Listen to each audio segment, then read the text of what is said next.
this is me briefly. So 20 years experience.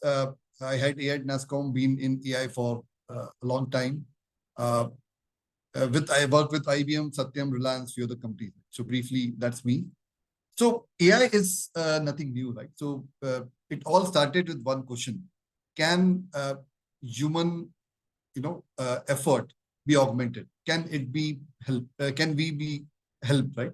Can machine think on our behalf? That's how it started, right? So it started with Alan Turing, creating the Turing test, right? And we have come leaps and bounds from there and reached the place we are at, right? So it has been a journey. AI is not new. We all know that.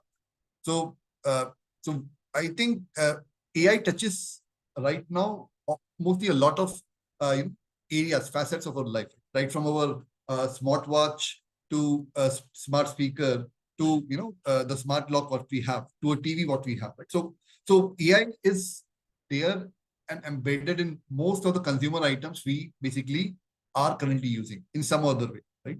So either we know it, we don't know it. I think it is basically acting on us, and we are interacting with it, right? So again, that was at a consumer level, that was at an individual level, but at an enterprise level, there are certain things what we do, right? I think we use data, and from data we gather insights, and those insights are used at four levels: on a descriptive level, on a diagnostic level, on a predictive level, on a prescriptive level, right? So that's what we use it for. Now, again, for the enterprises, it is predominantly used for four areas: decision making, to solve complex problems, increase accuracy and optimization. And then right now, GenAI is used for synthetic data generation, image, text, audio, video, all of that. So that's what it is getting used for. At the end, I think the intention from the data in AI and GenAI is in enterprises is this. Basically we deliver better customer experience. We basically help business become more intelligent and help them in decision making. We basically help businesses create new services, opportunities, capabilities. We reduce the time of development, delivery, cost, all of that. And we build overall a more secure and controlled environment with a layer of protected data and security. So that's what we basically use data and AI at large. Now let us see. I think the artificial intelligence have been there for multiple different types. Again, if you see the capability of AI starts from narrow, journal, super. And again, the functionality can be again, reactive, limited, theory of mind, self-aware, right? So those are the two, ways we look at it: the capability and the functionality. Now, techniques can be many. I think we'll see. We have seen a lot of them, but again, we'll see specifically GenAI as we go ahead. But again, I think AI broadly can be, defined in these techniques. What we see here. We'll just jump into the GenAI in a minute, right? Yeah. So before going to that, I think as we know, right, AI has been there since 1950, and right now the trajectory what we see is having a lot of different AI, technologies which are getting developed. And if you see GenAI being one of them, right? So if you see here, the natural language generation is one of them. So if you see it's still at a creation stage, it will definitely go to a growth, equilibrium, and definitely mature phase, right? So that's what will happen. Similarly, I think AI technologies are getting built, developed, researched at various levels, and GenAI is just one of them. We have to keep that in mind, and there will be more technologies which will come as we go ahead. So GenAI at large, I think, is a subset of deep learning. So if you see AI is a superset, then we have ML, then we have deep learning. And in deep learning, we have basically GenAI and large language model. And the current intersection of LLM and GenAI, what we see is something is creating the amazement what we have, right? So that's how the GenAI is getting positioned. Okay. Let me move on. I think let's see a short description or a short comparison between predictive ML versus GenAI, right? So in predictive ML, what we used to do, right? We used to have data, we used to have labels. The labels were supervised, and we used to have trained data, right? Now the data was given and the label was given, and the models used to learn the relationship between the data and label and give you an output, right? That's how it used to work. That was called discriminative ML, right, or predictive ML, right? So now in the GenAI world, I think we give inputs, and that inputs basically are given to a model which does unsupervised learning on that, creates a pattern, and creates unstructured content. Right, this content could be text, image, audio, video, any of that. Right, so that's how this is there. If you move next, right, again, if you see discriminative way was you give cat, label cat, and then it will be able to identify a cat, right? Then next, if we go to next one, the GenAI, I think here we give a lot of cat photos to the model. It learns and it auto generates a new cat image, which could be like this, right? So that's what is this. Again, this is a very cluttery, I will say, GenAI timelines. Cluttery, why I say, because GenAI definitely, we all started at a paper which was released by Google in 2017, and there were different developments which were happening, right? And then I think if you see right now in all, there will be hundreds and hundreds of models which are there, right? Which are emerging on LLMs, right? So this is the evolutionary tree.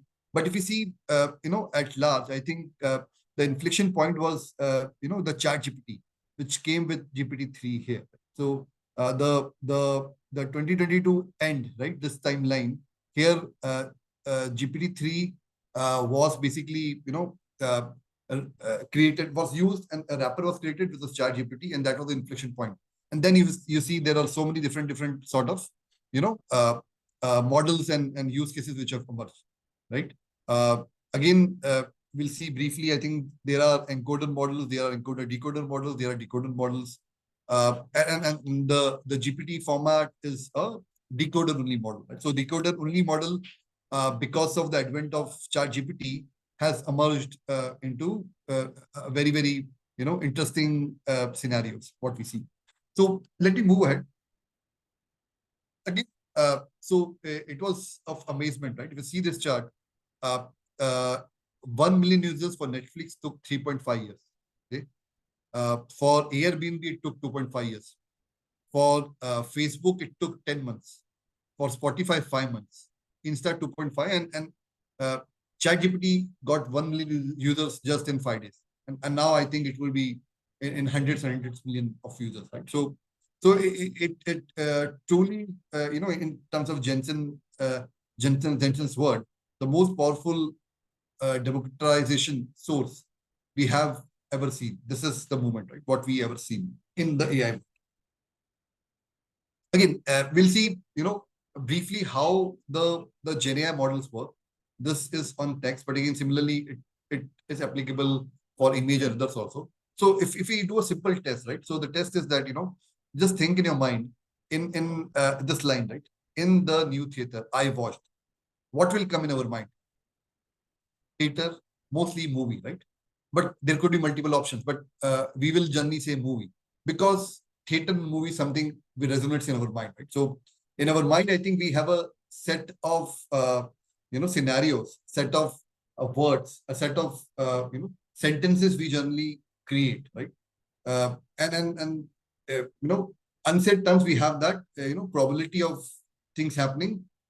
When we say theater, mostly it will be movie, right? Similarly, if you see this, on Wednesday I watch if it's a season which is IPL season, we'll say a match, right? But it could be anything else, right? If we say the match, right? So basically what is happening is, human brain is generating the line, and the line is generated based on the scenarios, the context, the current probably historical trends, whatever we have seen. Similarly, I think here what the GenAI tools or a LLM or a foundation model is doing is generating tokens, right? So what we do is we basically have, context, the knowledge, the environmental knowledge, all of that, our life knowledge, what phase we are in, right? And based on that, we generate next word. Similarly, I think that's what is done by the LLM, and it does in this way, right? So uh, I watched a movie, okay, he watched a movie. That is generally what we will say, right? So you give a set of input parameters or input lines or input scenarios, and it has a set of table where it has a probability of each word coming after this word. So that is called token. So that is what is generated, right? So once you put certain input words or input sentences, the next words are something called token, which is generated based on a probability of that what's coming, right? So briefly, it is generating tokens based on probability. That's what it is doing, right? So it doesn't have understanding of your scenario, your context, what's happening around you, all of that, right? But again, I think it's just a token generator, right? Uh, and if you see, again, this is a mathematical way of seeing this, right? But again, I think it is saying the same thing. It will give you it will give probability of words which can come, right? So if you see a turtle swims in an ocean, right? Uh, so this is the typical probability, sort of attributes it will generate, right? So that's what it's doing. If you go next, I think briefly again the same thing. It basically again it's generating tokens based on the input what you give and the data which is there, which is basically the data corpus which is used to train those models, right? So that's what it is doing briefly. Again, a discriminative model will generate generally number, discrete class probability. A GenAI Y will be a natural language, image, audio. That's what, right? So if you see this, I think again, this is highlighting, a GenAI model could generate an image or a language pattern. So again, it could be text to text, text to image, text to audio, text to a decision. So that's what it can do. Again, based on image also, it can do image to text, image to image, image to video, right? Image to video is again one very good use case we are seeing, right? And this can even go to, text to audio also. So we don't have an example here, but again, I think that's what it does. Briefly, this is again under the hood, right? Very briefly in 30 seconds.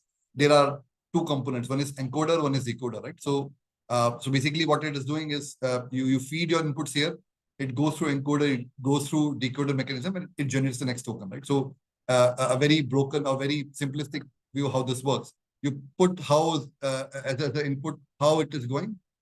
The transformer will basically use encoding and decoding, and it will generate based on its data corpus, and it will generally say, I am doing all right. Thanks for asking, how are you, right? So this is more human-like. So what you have to understand is the conversation, what you're doing with it is more human-like, right? If you move next, again, I think one major understanding what you should have is on foundation model. Foundation model can be single, probably attribute single data type, or it could be multi-modal. So a multi-modal foundation model will have inputs coming from text, image, speech, structured data, 3D signals, and it can basically generate, question, Q&A, sentiments, information. It can do image captioning, object recognition, instruction following. It can also do, a lot of different tasks around image generation, video generation, audio generation, all of that, right? So a multimodal, foundation model will take multiple different data as inputs and can do various tasks, right? Let's move on. I think, again, one important aspect is prompting, right? So how do you, interact with this large language model? You interact using a technique called prompting, where you use human-like or human dialect-like conversation, which you feed into it, and based on that dialect and the data corpus and the tuning what has been done, it will generate output.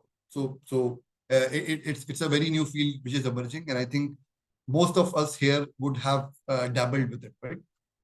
Trying it in ChatGPT or Bard or Bing, one of that, right? So again, foundation model, a different outlook, right?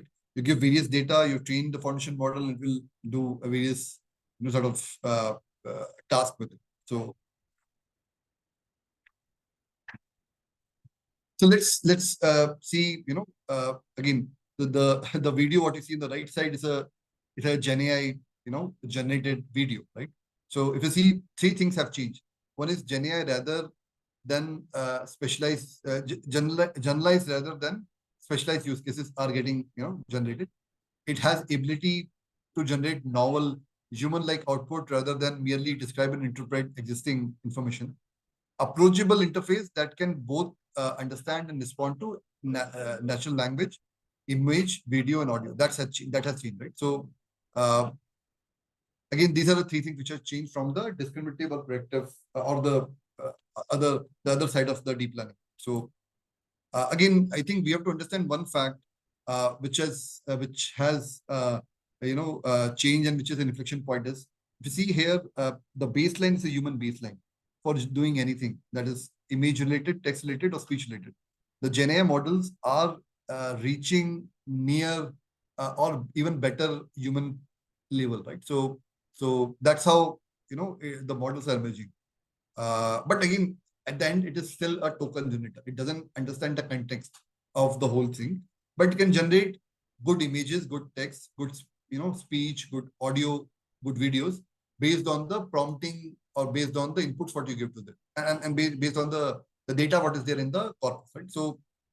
Uh, so that's this. I think again, it is getting better. We all know a typical code assistant can increase productivity of 55%. That's what we are hearing. It is passing, US laws, business laws, all of that, right? In fact, Google has also come out with MedPalm 2, which is, scoring the medical exam at 86.5%, right?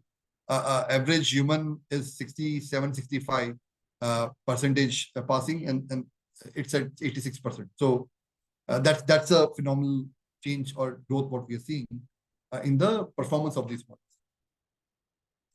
Again, so what again, as we go ahead, I think this is GenAI, and a lot of scientists and definitely researchers are believing AGI is not far, right?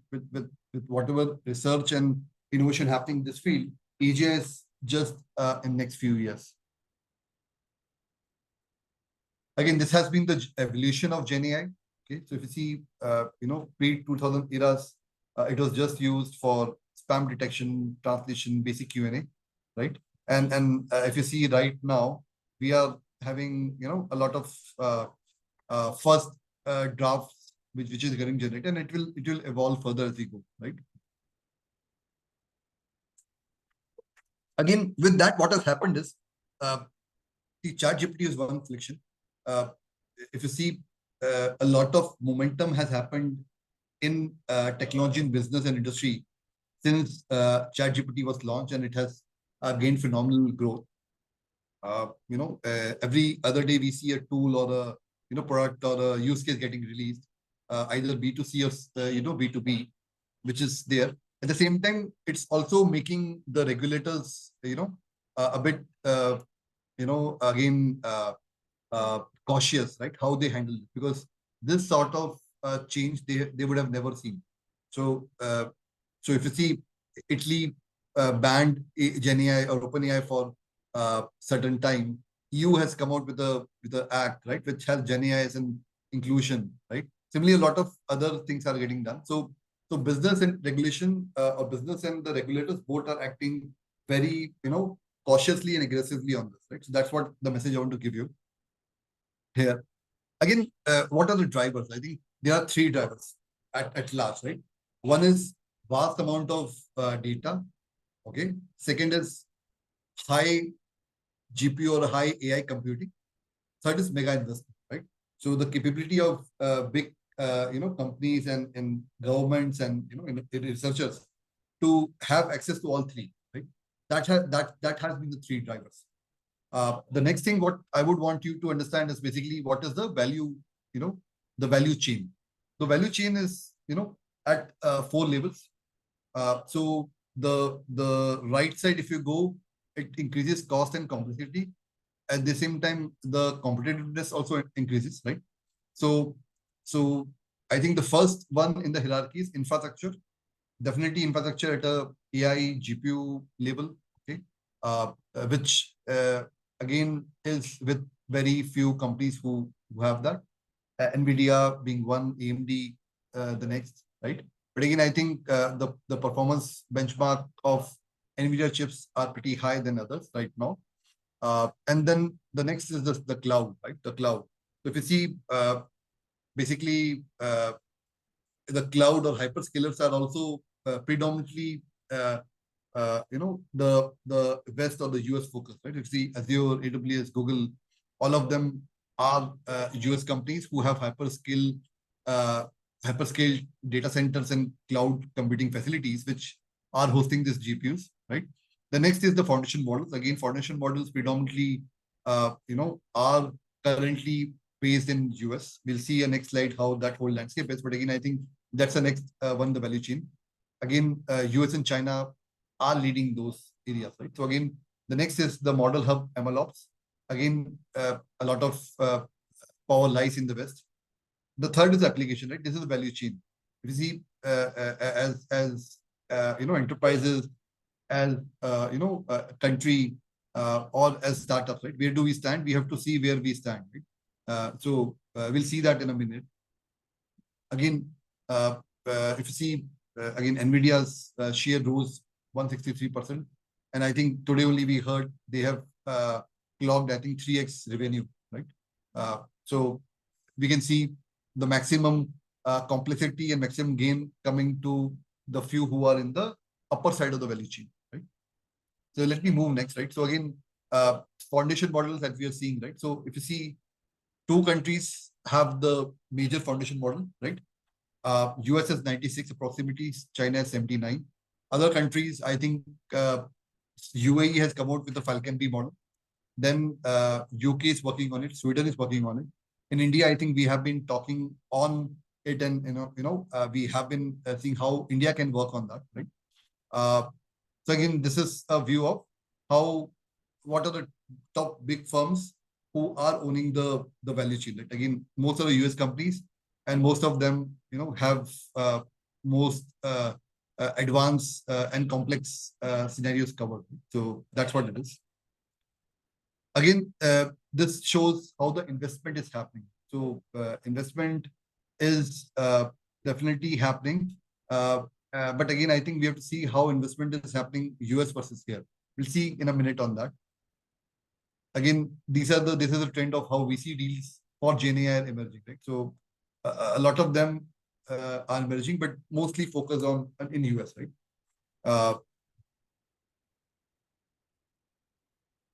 Yeah. Again, with GenAI coming in, or the increase in AI unicorns have increased, right? So 13 of them recently are looked upon as unicorn, and they are GenAI based.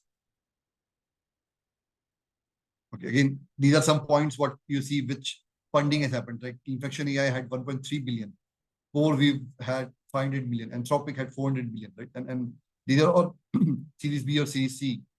Builder AI had 250 million, right? So these are all funding happening in US on GenAI startups and scale ups, right? We'll come back to this. I think I think I missed one slide. I wanted to show how this slide, right? So here you see the startups, in India, right? So a typical, funding happening in India is around 8 billion, which has happened 13 to 22. In US, 240 billion in GenAI, right? And average, funding in India is very minuscule as compared to US, right? Again, this is a very classic view that West is leading this, but again, if you see, I think US is number one in the innovation, then Israel, and then we are there. So the 60 number has gone up to 122. So let me go back, right? So yeah. So again, one angle we see when we are working on GenAI or foundation model is on what are the limitations and challenge, right? Ethical consideration is one. Misinformation, privacy, security is the second.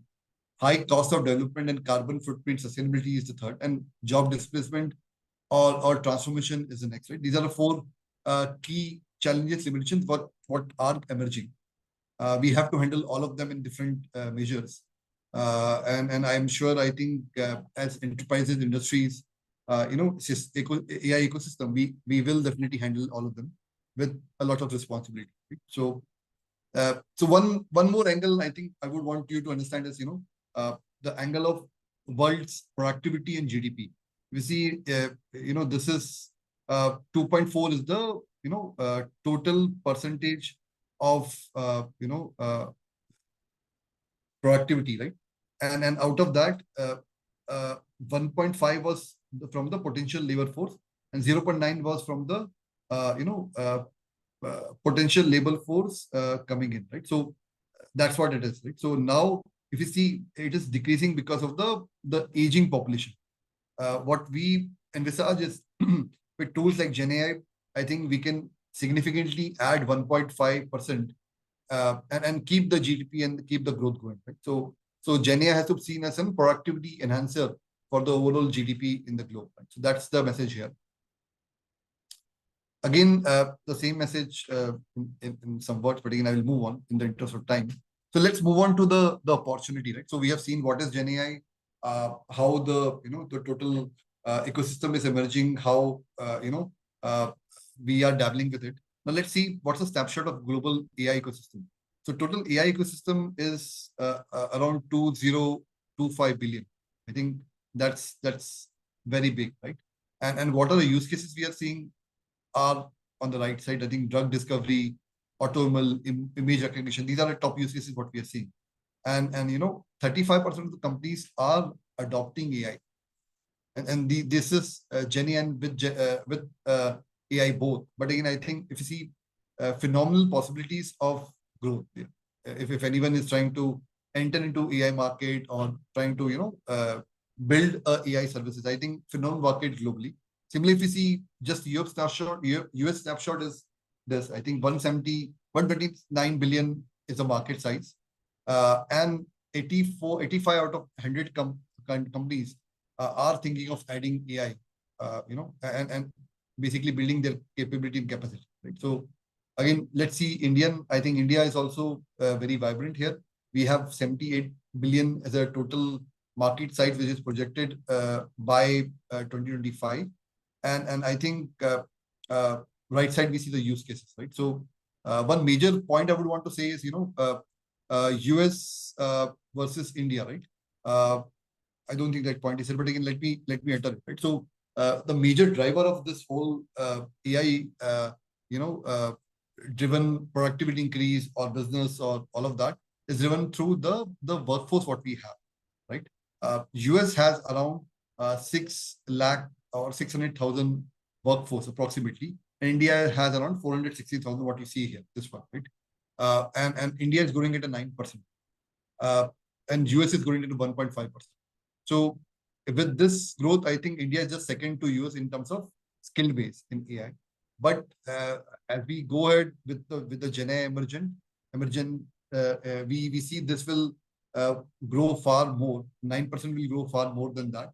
And I think we will be the world, base for AI, skill set, right? That's what is the emerging trend here. Again, a few snapshot of this. I think I'll skip this. Again, here, as I was saying, AI adoption in India is also going at a phenomenal level, right? So this was the adoption study what we did last year. India is ranked at 2.45 on a scale of 0 to 4, right? And the major industries which are driving it is definitely industrial, right? So if you see industrial AI maturity is 2.52. The next in line is 2.51 for CPG and retail.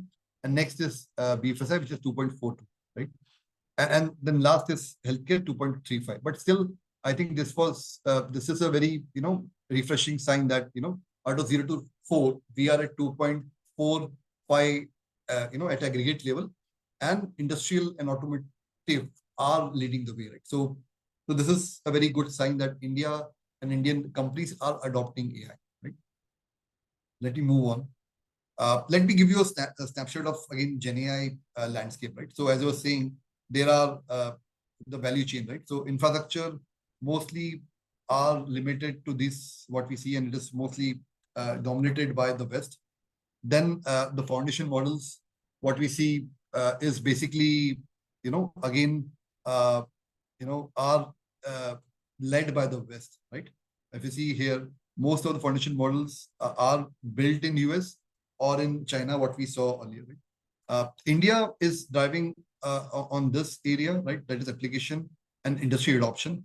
But again, I think this is a snapshot of global, right? So you see a lot of different emergence of startups and innovation happening there.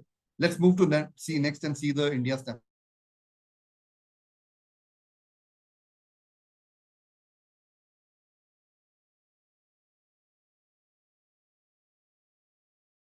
A few other cloud providers and data center providers who have that. And we have, but again, powered by Nvidia. Right? And then we have is CDAC, who is providing Aravat or, the National Computer Supervision through CDAC. Foundation models, we have none right now, although there are discussions going on to build it for India. Then I think the place where we are leading is on application. If you see application across all these areas, right from search to dubbing to content generation to coding, we have a lot of startups and innovators getting developed. I think as I told you, we were at 62 when we released a report on GenAI startup. Right now we are clocking around 122. We know 122 GenAI startups exist in India, and they are doing good work. Then I think the fourth one, very important for India, is the GenAI services. I think all our services companies are, developing core capability, capacity, centers, which will focus on GenAI, and at the same time, implementation of GenAI for the sectors, right? So they are working on that. A lot of, announcement we have seen. Many of them have put $1 billion investment on that, right? And industry at large, I think we are seeing a lot of interest and probably curiosity to see pilots and POC on that in India. That's what we are seeing. This is the GenAI landscape for India. I think we covered this. Again, the rapid ecosystem growth happened in two models. One is private, that is closed model versus open models. We understand that most of the closed models are like, GPT, ChatGPT, GPT-4, Bard, Palm. These are closed models. Llama 2, Vicuna.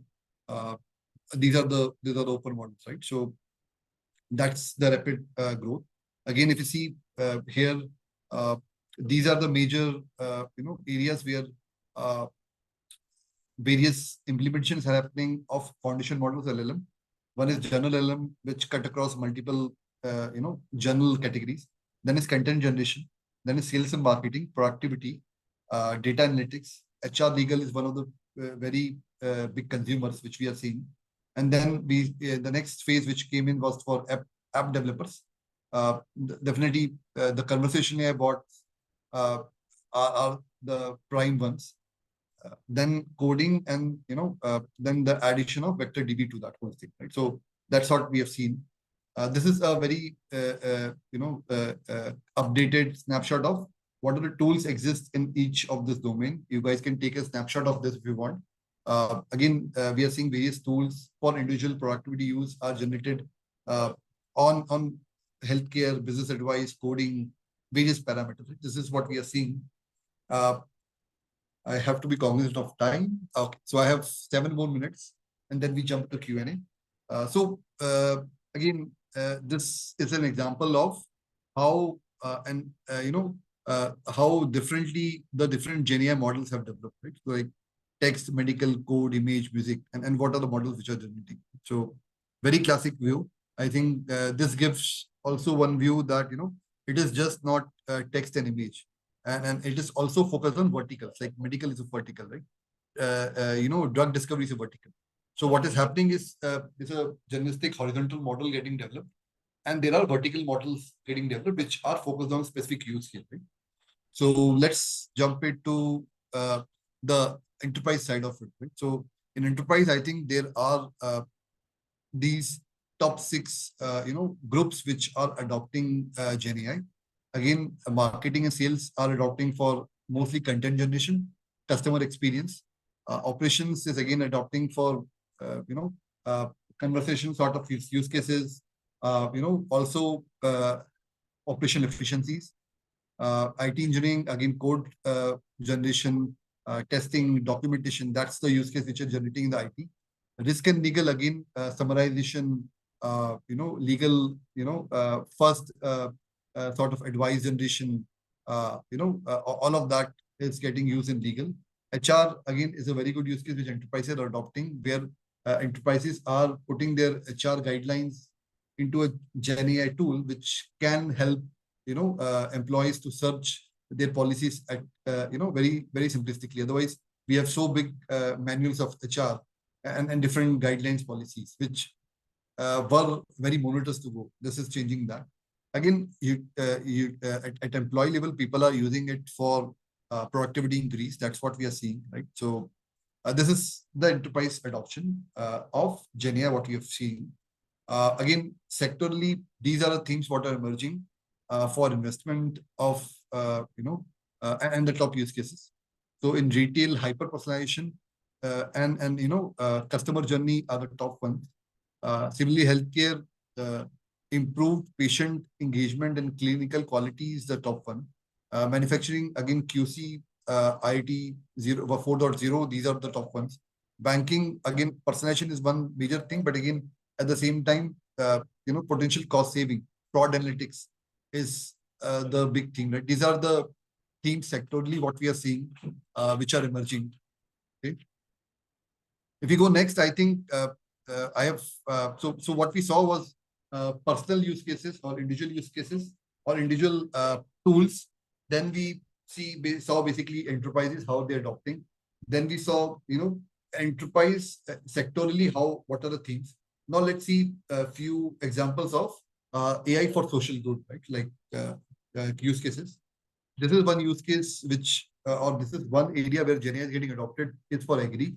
What is happening is the farmers are leveraging various apps which are powered by GenAI for getting various inputs.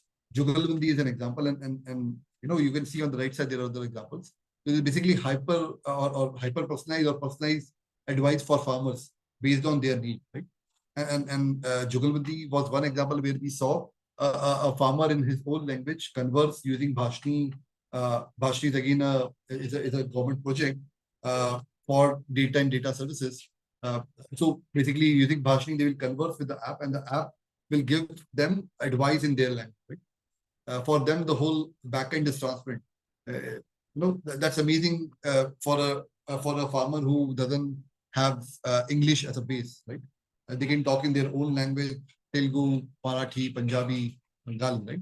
So this is one use case. Similarly, other use cases could be in manufacturing, generative AI designs, and again healthcare, right? So I think this was a section where we covered individual use case, we covered enterprise use case, we covered a use case around social cause, right?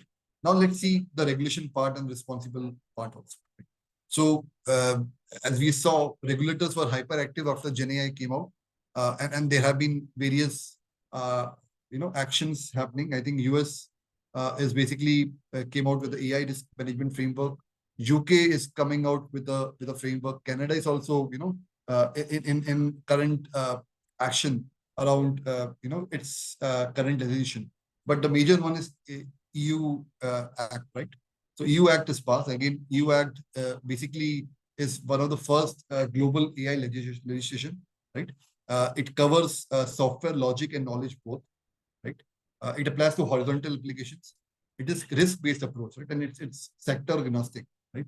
Now, if it is not followed or there are discrepancies, major fines or penalties might be applicable, right? So I think 4% to 6%, whichever is, probably 4 to 6% of the global turnover is basically the fine which can be implied, right? And I think, if you see, there are 4 sections here, right? The risk-based approach is based on 4 sections. One is unacceptable, which is basically, completely prohibited. These are basically use cases like biometric categorization, that is facial recognition, or scoring, which can, motivate public authorities, right? This is unacceptable. Second is high risk. Here, the obligation is to basically have risk management systems and governance kept. These are for medical devices, law enforcement, critical infra, all of that. These are the areas. The third is minimal risk, which are only obliged to transparently say that they are using. This is again using various AI for emotion detection, generate or manipulate content, or deepfake sort of scenarios, right? So transparency is required. Fourth is a foundation model, where again set of obligations are implied, which has to be done. Again, ChatGPT, Midjourney, all of this will apply. Right? So again, we are not far away from a legislation. I think there's not more than a few years. Wait, sorry, give me a minute. Yeah. So this is, the regulations action. But again, as industry, what should we do? nasscom basically took the lead, and we came out with first of its kind guidance document, responsible AI guidance document on GenAI, which we did with 30 plus companies. You see here a lot of enterprises, a lot of startups, a lot of think tanks we work with, a lot of legal firms we work with. Okay, and this was focused on 3 areas, right? So, an industry, as a person who is working in enterprise or for a startup, we could be defined in 3 personas. So what we defined was normative guidance based on 3 personas: user, developer, and researcher, and what are the potential harms and obligations for them. Again, these are normative guidance. We need more operation protocols driven for each one of them. But again, this is start, right? So what we have been propagating is that from industry side, before any mistrust happen, we work on self-regulation and we lead the way. Right? So that's what we have been promoting. I think the last segment is for any CXOs or CEOs, right? So the promise of AI is definitely increased efficiency, higher productivity, new opportunities, right? And then the final is competitiveness, right? So what we are seeing is most of the Indian companies who are leading the way, they are going ahead and talking to the customers and saying that GenAI is here and this is a way we can utilize this in your environment, and have you or you can get the benefit, we can get the benefit, right? So that's what we are seeing. Again, I think it is early times. I think it's still at the start of the stability phase. We'll see it more maturing, and we'll see more different possibilities coming out of this, right? So so this is what I wanted to cover today. I think and I think we are at 3:48. So now I think basically we can jump into Q&A. So I'll take a pause, and at the same time, I think Avanti, we also wanted to take a poll on next topic. So I think Q&A and I think we can parallelly have a poll for next topic. So Sure. Yes, Ankit, thank you. So there are certain questions here. Some of them have been answered by our team. If you'd like me to read one of the questions. Okay, the first question is, if LLMs are a generalized model, when would SLM evolve as manageable domain-specific models? Any comparative data that is available? So there's no data available, but again, LLM definitely is developed at large, but SLMs are also getting developed, right? So we see 7B models, 40B models. So LLMs typically, if you see GPT-3 is 175 trillion parameters, right? So 175 billion, sorry. The GPT-4 is 1.5 trillion. But there are more nimble models which are getting generated, and utilized and fine-tuned based on your use case. So there are so many models like Llama 2, Vicuna, MPT, all of them are available, which you can use and you can fine-tune it for your use case. So that's how the SLMs or the vertical models will be emerging or getting utilized, right? So sure. Okay, the next question states, with GenAI, is it correct to assume that creativity and coding is going to be increasingly democratized? What are the new emerging roles that you foresee augmenting the wave of GenAI? And how should companies reskill their talent? yeah, I think great question. See, we always as coding community, right, we always used to use a lot of ready-made libraries, ready-made access points like Stack Overflow we used to see. So Stack Overflow is being replaced by pair programming, right? Copilot, you may say, or Codex, or code interpreter, right? But these are not end-to-end application developers. So they will increase the productivity of a coder to code, right, by 55%. That's what we saw in one of the slides. But again, I think it will not replace humans. That's one.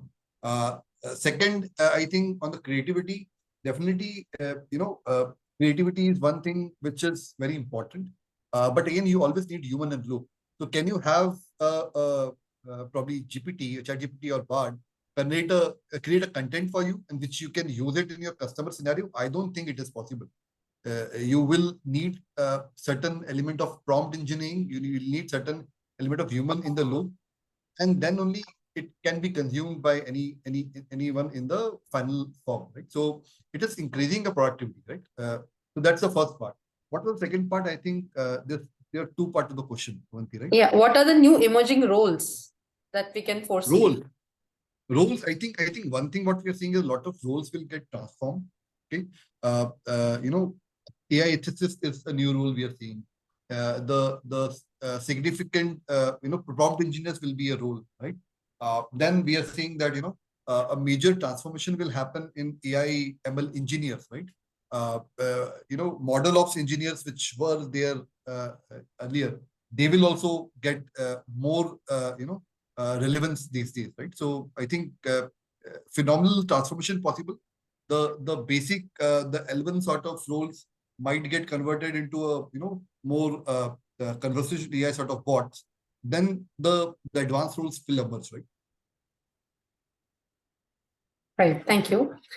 The next one is, since this has impact on GDP, what are the possibilities where government will democratize this technology and be a disruptor? So government, I will tell you, truly, government is very keen on supporting the whole ecosystem and country. And the work is going on 4 levels, right? One is basically can government basically have a base of GPU cloud which can be given to innovative researchers at large. That's one, right? Right now that is basically not available, or that is at a shortage.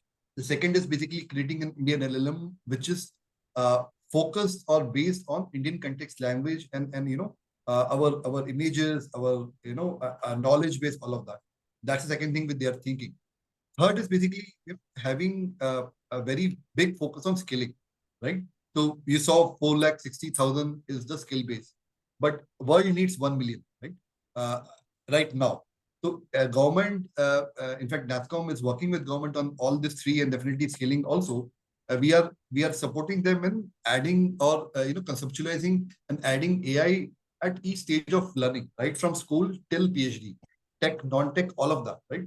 So that's the third one. Fourth is government is also thinking how these technologies can basically change the basic functionality of our domain, right? If you see this agri, Jugalbandi app, right? If it is given to a farmer and he has a simple question that he takes a photo of a pest which is infested on his plant and takes on that and sends to that app. App can tell it which pesticides can be applied. It will CSD help him out, right? Or he can also ask a basic question which can be answered. Earlier, the farmer has to go probably talk to a person there or go to an office here. So it would be so simple for him, right?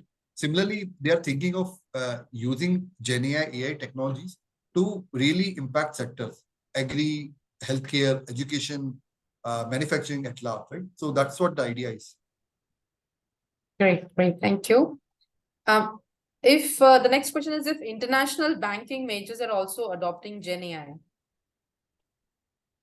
Yeah, definitely. Or how banking is using GenAI. So there are two questions for the same thing. So there are two angles, right? One is how are they adopting measures? One is they are adopting. So most of the enterprises are in two buckets. One is adopting with open arm and guardrails, and sort of allowing internal use cases to spool up, right? Use cases like HR, I said, right? HR policy, handbooks, search, internal communication, all of that. The second is saying block all of this, only come through exception, right? And banking will fall on all of that. So one is basically adapting with guardrails. Second is stopping all and only going with exception, right? Now, for banking, definitely a lot of use cases are adopting internal use cases are getting built. At the same time, what they are working is on customer experience, right? Third, fraud detection is also a use case I've seen working. In fact, banking, international banking and governments who are running the tax regimes, I think they all are trying to adopt new technologies for fraud detection. So that's All right. One more question is that we are primarily talking about GenAI as an assistant, hypothetically, but when should these models be able to replace human technical roles? Human technical roles? I don't think it is in near future. See, anyways, this is a futuristic thing, or so no one can say. But again, right now and immediately near future, I don't think this can replace humans. Humans are required. Human should be in the loop for anything, right? So, if you use any of the tools, right? So you cannot use the content in the final way. You'll need human to vet it through. You will need human knowledge to see whether that is correct, because all this model hallucinate a lot. They are biased. There's so many issues with that, right? And I don't think it will be so easy that humans can be avoided. Humans can be replaced. It will be human who will get augmented with AI. That is what will happen, right? And I think that's a phenomenal opportunity for Indians. We are young. We are basically a knowledge oriented. We want to learn, and definitely we basically focus on a new transformation learning, right? So at that scale, I think humans or Indians have phenomenal opportunity to take this technology and lead the globe, right? Sure. Thanks. So one more question is how will we, so before I take the next question, participants, I've launched the poll as to what would you like to hear in our next webinar. Do you want to keep it as a more technical one with further deeper into the Gen AI techniques, or would you like to delve into more industry specific use cases? So please answer the poll while we answer your questions. So Ankit, the next questions would be, how will we monitor the AI system's performance over time? What maintenance processes are required to keep the systems running effectively? Very good question. I think we are currently working. So LLM ops is something which is currently getting built. But at nasscom level, I think we are coming out with a report on LLM ops, which will be available, I think, by September sometime, which can be used for anyone to refer to it. I think LLM ops is a way. Model ops definitely we all have used. We all have deployed in our production environments. But again, LLM ops is specifically getting utilized for GenAI or foundation. Okay, so I think you probably covered the next question, but still, are there any regulations or legal requirements that we need to consider when integrating AI? How will we ensure compliance with relevant laws and regulations? So I think definitely data protection law, DPDP, all this law apply at data level. At the AI level, definitely you have to see which models are you using, right? What's the data? Are these models applicable? Which licensing policy? Apache, MIT2. What's the sort of model they are running in terms of are they commercially available? Are they not commercial? All of that, right? And definitely, the country where you're operating, those laws will govern that. Right? As I said, EU is coming out with AI, EU AI Act, AIA. You will be governed when you're doing work or business in EU. Similarly, other countries have their own, frameworks emerging. You'll have to go through that. But once the act is, applicable, like GDP happened, people see or direct towards that. So that's how it will emerge. Okay. Okay, so there are a lot of questions about the meeting recording. So I'll just mention to everybody that this meeting recording would be hosted on a NASScom Member Connect's YouTube channel within 1 week's time. You will be notified accordingly. Yeah, so one last question we should take. I think, how will we ensure that the AI system's decisions are fair and unbiased? I think there are responsible AI techniques getting built, which are also getting built for GenAI on explainability, on bias reduction, on hallucination reduction. All of that is getting done. So I will say that we should deploy responsible AI techniques which will take care of all of this before we use this in production. So thanks. I think that was the best question we could have taken to end this session. And I thank you, Ankit, for joining us today. Thank you so much for your time. And thank you, audience, for joining us here. We've taken the poll. If you've not answered it already, please go ahead and answer that. And I shall, look at the results and we can plan the next webinar. Hope to see you all in the next session for this webinar series. Thank you again, Ankit. Thank you again, audience. And we can close this call. Thank you all. Bye-bye and have a good day. Bye-bye.